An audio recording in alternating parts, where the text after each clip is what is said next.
Wwe Nxt Deadline 2025, December 6th. Let's just get right into it. Deadline, San Antonio, Texas. You already know. And Booker T was back. If you didn't know, last Tuesday, NXT, he was missing, but he came back for Deadline. Very important, man. And let's just get right into it. They kicked it off with the NXT title match. Obafemi versus who? Ricky Saints. The one and only NXT champion, Ricky Saints. And this was a great match. The SmackDown before this, that happened Friday, Cody Rhodes, he pretty much let Ricky Saints. What did he tell Ricky Saints and Oba, man? The winner of the match at Deadline will be fighting Cody Rhodes at Saturday Night Main Event. Big. Once he told them that, they stepped to each other's face and know that this is even more of an important fight. So, man, let's just jump right into it, man. They kicked things off. It was a heavy, hard-hitting match. Super aggressive. Powerhouse versus that technical style. And it started off, Obafemi was whooping Ricky Saints' ass, man. He was beating him down for a minute. Ricky Saints, he tried to walk that tightrope. He did that move. He tried to walk on the tightrope, and Obafemi knocked him down the first time. He got it like the second time, but man, they was going at it. Ricky, he was doing everything he could. It came to a point. Ricky was able to get some moves off because Oba definitely got tired. And Ricky, that's the only thing he had that he was able to use against Oba was his speed. And he was real. He thought it out.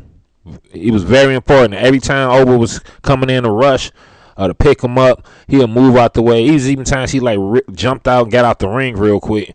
He was real thoughtful how he was going to beat Oba. Technical with it. Taking his time with it. But Oba wasn't really having that, man. Big and strong as Oba is, he had that power. And in this case, power was overtaking speed. When Ricky started getting tired, that's when Oba started hitting him with even big shots. Big chops and all that. Ricky was real evasive, though. Landing DDTs. He started to go on the trail. Y'all remember the first time they fought, he hit Obafemi with like 17 DDTs. And he tried to get that going, but Oba wasn't having that. It came one point, Ricky Saints, he had jumped over the ring, caught Oba, hit him, knocked him to the table. It was like a big spot, too. And he had pulled him in the ring. They was going at it. And Oba, he tried to lift Oba up for like his special. Oba was too big, wore him down, and he caught him with a fall for grace. Pinned him for the 1-2, and then Ricky Saints kicked out. And they stood up at the same time, and they locked eyes from across the ring from corner to corner. And they pretty much charged at each other with everything they had left, like two lions in the jungle. And Ricky ran up, popped him up, and caught him with a big fall from grace. Like when he popped him up, like in the powerbomb form, bomb form, he like lifted him up like Undertaker do for the last ride, and then dropped him and dropped all the way down and pinned him for the 1-2-3. Obafemi is the new NXT champion. Two-time. The Ruler beat Ricky Saints at Deadline for this title. He will be facing Cody at Saturday Night Main Event next week. What did you think about that match, man? I can't stand Obafemi, even though this is a great match. I'm so mad that Obafemi is a champion again. I didn't like it when he was champion the first time. That's why I hope Cody beat him. To me, one of the craziest moments is after the match.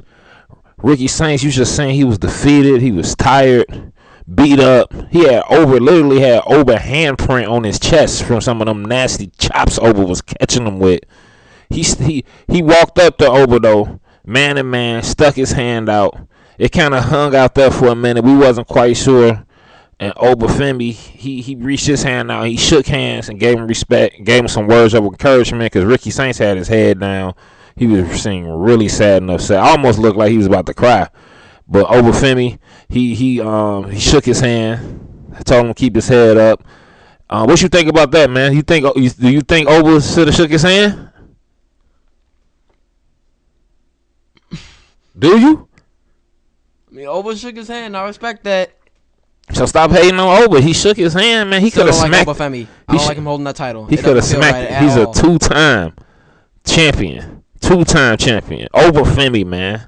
It is what it is, man. But after that, though, they had Soul Ruka in the back on FaceTime with Zarya, and Zarya and her was telling her, like, you know, they got a lot of stuff going on in their relationship. You already know.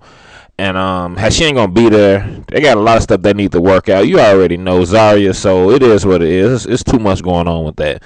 And then after that, they showed Hank and Tank.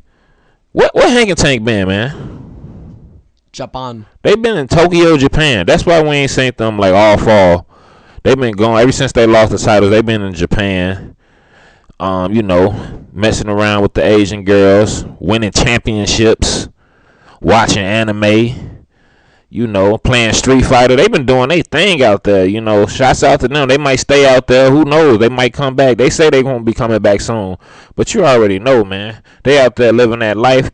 They out there kicking it with Asian baddies, watching anime, doing what they do, man. It is what it is, man. But after that, man, we're going to get into one of the best matches of the night. You already know. The Women's Iron Survivor Challenge. And let me just tell you, this was definitely one of the best matches of the night. Well, who was the contestants in this match, man? Kalani Jordan, Kendall Gray, Sol Ruka, Lola Vice, and Jordan Grace. And Kalani and Kendall Gray, they kicked it off. The who the ref? I mean, who the announcer to do the announcing with Booker T? Vic Joseph, man. He was saying how this is a very unique matchup right here. Kalani and Kendall Gray, they ain't never fought before really like this. Like, and they was matching up. They was going back and forth, man. Kendall, she ended up pinning Kalani, though, kind of early in the match. And Lonnie had to get in that penalty box. You already know you got to stay in the penalty box. What was it, 90 seconds? And then when Kendall pinned Lonnie, she caught up with a pin. Lonnie in the penalty box. Jordan Grace came out, and then it was Jordan Grace versus Kendall. Another odd matchup. Kendall Gray been beating everybody's ass. When they faced off for a second, it's like, how can she match up against Jordan Grace? Jordan Grace started beating on her ass. Then Kalani came out, and it was back to that triple threat action. And by the way, Lonnie, her boots was fire too. She had on like some fur boots. I don't know. I ain't never seen her wrestle with no boots like that, but she was fire. She came out though and got a quick pin on Kendall, and tied it up. Put Kendall in the box for 90 seconds, and then we had Jordan Grace versus Lonnie. You know they've been waiting to get to each other and tear each other, rip each other apart. They got a beef going on. Kendall came back in though, had some more triple threat action, hard hits. All of that. It was one point. It was like a triple suplex off the turnbuckle between Kalani, Jordan Grace, and Kendall Grace. They was all going at it. If you know, then you know with me, man. My favorite match is a triple threat match. You never know what can happen, man. Especially when weapons is involved. But in the midst of all of that, your girl Lola Vice came out, man. Miss Vice City herself, man. The beautiful Lola Vice. Yeah, a lot of people had her, winning this match, man. She was one of them favorites. When she came in, though, it was so much commotion. I think Kendall got put in the box. Somebody scored another point. Lola came out, was hitting some big moves, though. She was beating ass. She was smacking them around. She hit the I'm a Latina move, throwing ass everywhere. It was one point who she had doubled up on the she had two of them on the same turnbuckle, right? The Jordans. She had Jordan Grace and Kalani Jordan. She threw that ass on them 3-4 times, and then it rocked on it back and forth, just ass hitting it. Who caught the most of that ass attack? Jordan Grace. Yeah, Jordan Grace. She caught the majority of that. Lonnie was kind of like moving her head, trying not to get hit with all that ass, but it was real dangerous, man. It went down. But she was beating ass. Then Kendall came back in. She got a quick pin on Jordan Grace. It was going down. Jordan Grace was in the box. Kendall Gray was killing in this match. She was landing a bunch of big moves, beating Lonnie ass too. They was doing a lot of double teaming on Lonnie too. It was like nobody like Lonnie these days. And a lot of people been hating on Lonnie, especially you. You've been hating on Lonnie. Heavy. hating on Lonnie. But once Jordan She Grace, sucks. when she never that. When Lonnie don't miss. But when Jordan Grace came back though, she stopped beating ass. She kicked the. She when Jordan Grace came back in, she had kicked the door in like on Lonnie was outside, like kicked her in her face with the door. It was wild. And Jordan Grace, she started beating ass.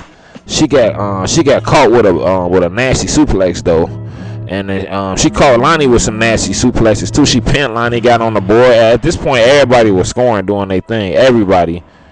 Soul Ruka came out though, started beating ass. Lonnie was beating on Soul though. Soul injured. Soul, she came right when Soul came. What happened right when Soul came out though? Kalani Jordan attacked her as she was supposed to go into the punishment pod. The punishment pod. Exactly, the punishment pod. She beat her ass, man. She had to literally get carried out. And Lonnie got put in, and she was supposed to be in the box. She was laughing about it. The crowd was booing her. Lonnie was smiling. You already know. People were saying on Lonnie. And then Lonnie, when Lonnie got out, she hit Jordan Grace, I think, with a Spanish fly on the floor. It was nasty. It was. Do you remember that? Did you know what I'm talking about? When she hit Jordan Grace with that Kalani? With the Spanish fly, that was wild, man. That was crazy. So when she came back in, leg hurting it all, and started beating ass. She started beating Lola ass. She started snatching everybody. So going crazy on them. People was fighting in and out the ring. It was going crazy. Soul had the hurt leg.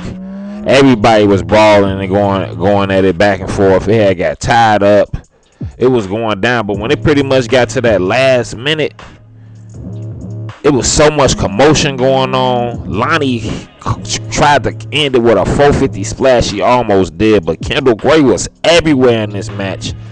She caught Lola Vice with a nasty. What's Kendall Gray move called? The 50 Shades of Grey. 50 Shades. She took Lola Vice to the damn gray area off the top of the turnbuckle, caught her ass, and pinned your girl Lola Vice for that 1, 2, 3. Kendall Gray is the women's Iron Survivor. What you think about that match, man? Beyond disappointing outcome. Your girl Lola, you tried to say Maxine Dupree is such a jobber, but Maxine Dupree holding a belt. Your girl Lola ain't been winning, bro. We get it. Maxine Dupree doing her thing. We get it. What happened to Lola? We get it. She lost. Kendall Gray did her thing. Shouts out to her. She on a crazy streak right now, man. She making Evolve look good right now. She putting Evolve on her back, doing her thing, holding it down. So by her winning the Iron Survivor Challenge match, you already know she get a chance to go against young JC Jane at New Year's Evil. And after she won that, Rand St. Clair, she was out there. She was holding her hand up. They were celebrating. Young JC Jane came out with Fatal Influence, and they had like a little stare down. JC Jane, she was looking better than ever, doing her thing. Young JC Jane. And I think who you got winning that match at New Year's Evil, man? JC Jane or Kendall Gray? It feels so terrible to say, but Kendall. You got Kendall beating JC Jane? Yes. And Fatal Influence? Rand Sinclair. Oh man. Oh hell no. No. I can't go right with that. But we don't. JC Jane, I feel like she finna have this title for 2-3 more years. No, please. But after that though, they showed like the Io Sky WrestleMania women's WrestleMania 42 commercial. Who was the first one they had had their own commercial tied to it? Becky Lynch. Yeah, as y'all see now, they got the main one with all the women sitting at the table, and now they got their own individual commercials. First they had Becky, now they got Io Sky doing her thing. I didn't know really much what she was saying. I can't wait to see that Jade and that Tiffany Stratton one too. That's gonna be fire. But after that, they had John Cena, You know, John Cena finna retire, man. It's finna be it's wrestling, man. Ain't gonna never be the same again, man. Your boy It's finna gonna be better. Never come back, John. I don't want to see you ever. Don't ever diss John like that. That's why John finna beat Gunther and go out on top, man, with a big win over Gunther. Gunther gonna choke him. If he get that lock in, it's over for John. It's over. But after that, they had Ava in the back with Blake Monroe. Ava was looking better than ever. So was Blake Monroe, but Ava was hitting different, man. I ain't gonna lie though, man. But they was talking about that. Blake Monroe, she wanna do an open challenge for her North American Championship. She said she a better fighter than Dragon All, and she a better fighter than Sami Zayn. She said she better than John Cena pretty much. She said can't nobody. She is. She said if they can do an open challenge, she can do an open challenge. So we gonna see how that go. Who you think should be Blake Monroe first? Who should get what you think with that? Turn of Jada Parker. Bruh, that was Jada Parker. We need Jada Parker this Tuesday to come out. We ain't seen Miss Parker in a minute, bruh. We ain't seen Miss Parker. That's gonna be crazy though. Miss Parker gotta come back. But after that though, they had a Miles Bourne interview, and they pretty much since he won last week, he got to get the pick what time he coming out. What did Miles Bourne pick, man? Far as the Iron Survivor Challenge. So he was explaining that if you come out first, you get to stack up some wins and points, and if you come out last, you can kind of take out everybody who's been weakened up, and you're fresh. But Miles Bourne, he chose the middle, number 3. He chose number 3. He figured if he take that number, that give him the best chance to win that man's Iron Survivor. So you never know. But after that though, they had Kalani and Jordan Grace. They was still fighting, going at it backstage. They got real beef right now between them two, and they gonna fight in the next NXT. That's gonna be a crazy match. Who you got winning that match coming up? Kalani, Jordan Grace. Grace. I got Kalani beating Jordan Grace's ass. Hopefully, she could beat her ass again. I think she beat her already, too. But after that, they had Mr. Iguana versus your boy. What's his name? Ego.